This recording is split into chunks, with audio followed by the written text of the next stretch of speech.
ব্যবসার জন্য শূকর আনা যাবে না রাজ্যে।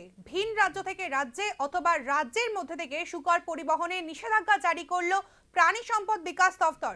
পাশাপাশি আফ্রিকান সোয়াইন ফ্লু রোধে রামচন্দ্রঘাট বিধানসভা এলাকাতে শূকর কার্লিং অভিযানও শুরু হয়েছে। শনিবার প্রাণী সম্পদ দফতর এক বিজ্ঞপ্তি জারি করে রাজ্যের বাইরে থেকে ব্যবসার জন্য কোনো শূকর আনা বা রাজ্যের মধ্যে থেকে পরিবহন করার ওপর নিষেধাজ্ঞা জারি করেছে। একমাত্র পালন করার জন্য আনা যেতে পারে শূকর। বাইরের রাজ্য থেকে শূকর আনতে হলে নির্দিষ্ট গাইডলাইন মেনে 48 ঘন্টা আগে প্রাণী সম্পদ বিকাশ দফতরকে জানাতে হবে। পাশাপাশি আফ্রিকান সোয়াইন ফ্লু রোধ করার জন্য শনিবার রামচন্দ্রঘাট বিধানসভা এলাকায় বিশেষ অভিযান চালায় দফতর। বিভিন্ন ফার্ম থেকে মোট 12টি শূকর কার্লিং করা হয় এদিন।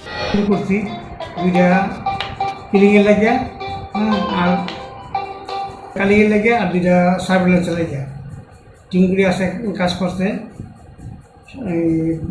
একটা টিমে ফার্মে গিয়ে সেটা 12টা হয়েছে, আর একটা টিম এখনো আসে নাই, আসলে বলা যায় কতটা হয়েছে।